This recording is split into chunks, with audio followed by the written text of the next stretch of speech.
Who is a brave man? A brave man is a man who dares to look the devil in the face and tell him he is a devil. Bravery is being the only one who knows you are afraid.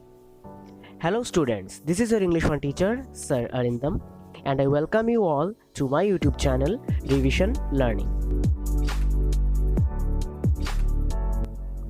The story that I am going to start today is the second chapter of your English 1 book, Enjoy and Learn Term 1 English 1, Class 5, and the name of the story is My Brother, written by Nora Burke.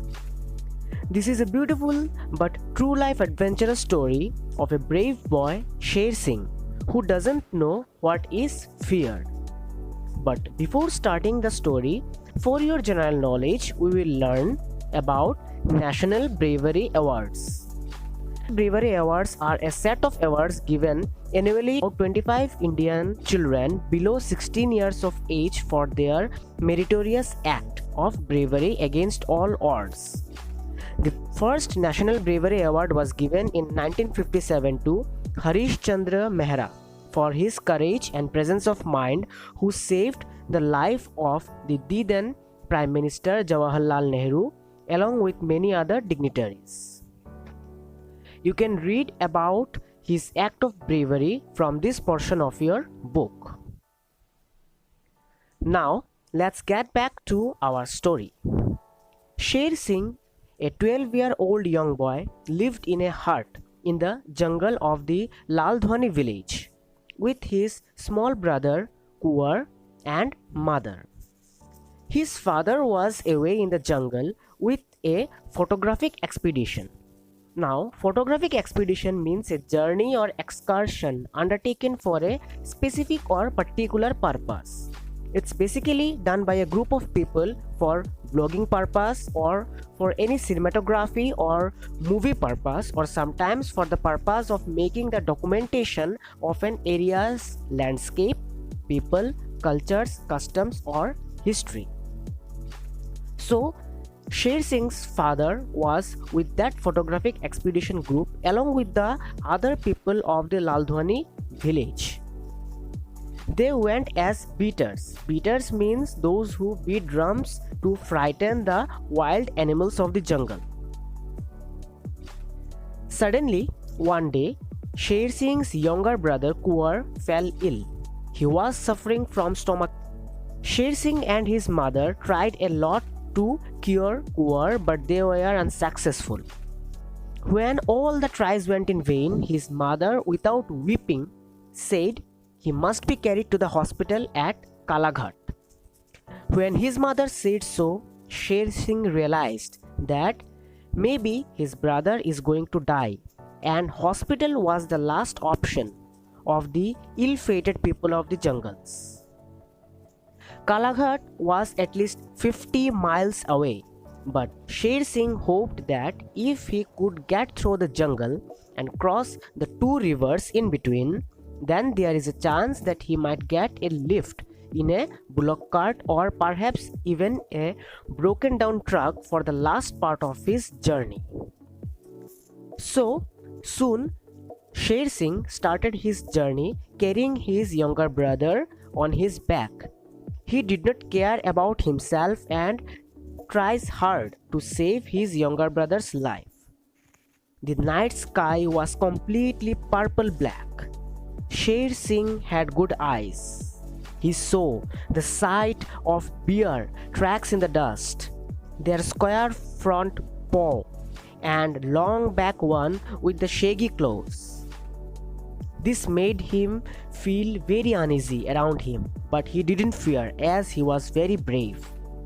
He walked very fast and soon got tired, so he decided to rest a while. He also put down Kuwar gently against a tree.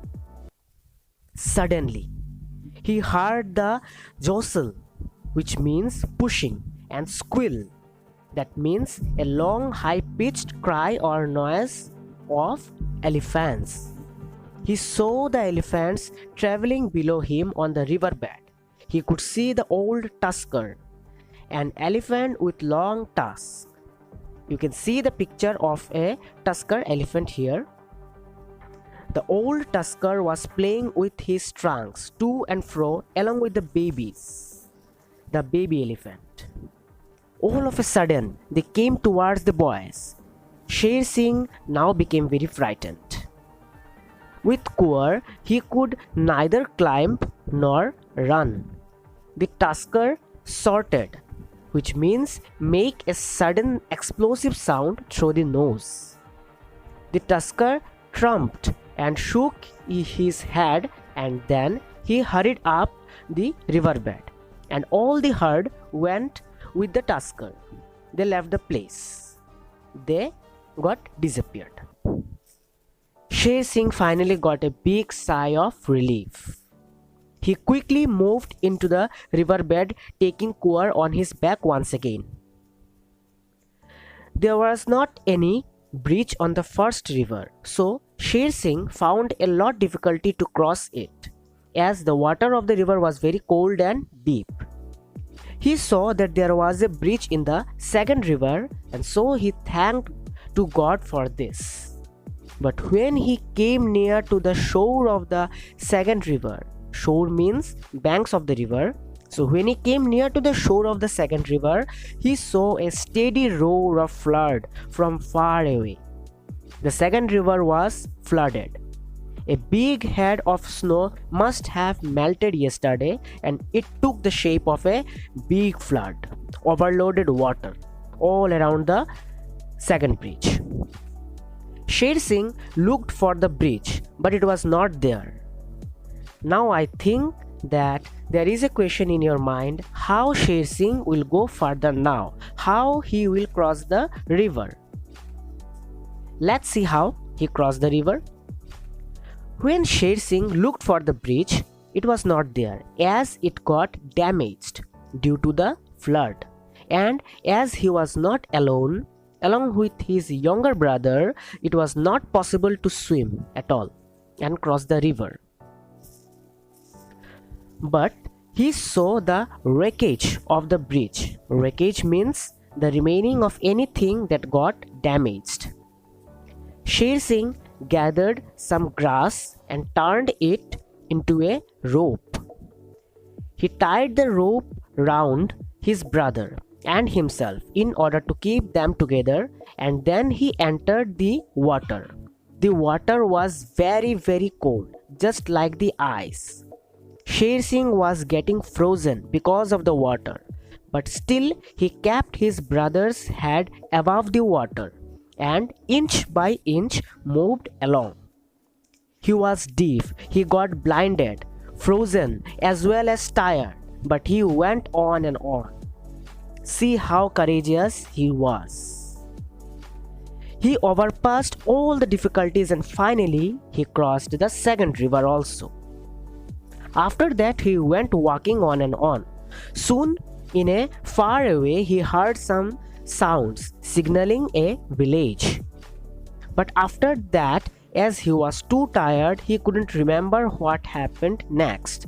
All he knew was that they were in a bullock cart and then a truck. But how they went on a bullock cart or the truck, he didn't know. The people of that new village asked Sher Singh where he was from. In reply, he said Laldhwani.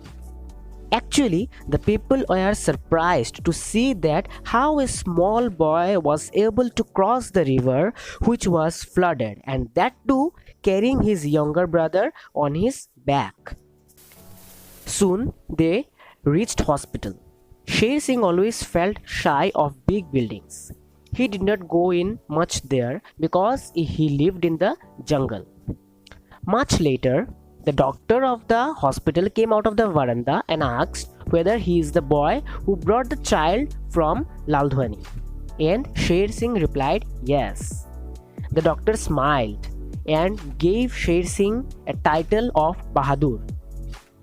The story ended on a great note when the doctor assured Sher Singh Bahadur that his brother will live. So let's see what is the moral we can draw from this story. This prize-winning story is all about the heroism of a jungle boy, Sher Singh Bahadur. This story should inspire us to put aside our self-centered motives and do all we can for our family, expecting nothing in return. Satisfaction after doing a good job is a reward in itself. We should keep the character Sher Singh before our eyes at every stage of our life. The moral lesson we learned from the story is that we should never give up at the times of adversity and should always believe in our capabilities. It justifies the proverb, where there is a will, there is a way, because Sher Singh never lost hope and was determined to take his brother to the hospital. He was the owner of a determined and courageous mind, and so we should be. Now let's see some of the important keywords that we have not discussed yet. First, ring. It means squeeze and twist. Second, rags. It means a piece of cloth especially worn torn from a larger piece. Third, expedition. A journey undertaken by a group of people with a particular purpose. 4. Blazed. Brightly. 5. Shaggy. Means having long, thick, unkempt hair or fur. 6. Glance. Which means to take a brief or hurried look. 7. Jostle. It means pushing. 8. Squeal. It means a long high-pitched cry or noise. 9. Snorted. It means make a sudden explosive sound through the nose. 10. Plodded. It means to walk slowly. 11. Wreckage. The remaining of anything that got damaged. 12. Plaited. A single length of hair, straw or rope or other material made up of 3 or more interlaced strands. 13. Doomed, which means ill-fated. And 14. Resort. A place that is frequented for holidays or recreation or for a particular purpose. So students, I hope that you have understood and also learned so many things from this amazing story. If you still have any doubts or queries, you can ask me either by commenting here below in the comment section, or you can directly contact with the Revision Learning's WhatsApp number. The number is +1 873 500 1669. I am repeating it again, +1 873 500 1669. And students, don't forget to subscribe to Revision Learning and press the bell icon so that you always stay connected and stay tuned to our channel. So keep studying, because your education is our care. Thanks for watching.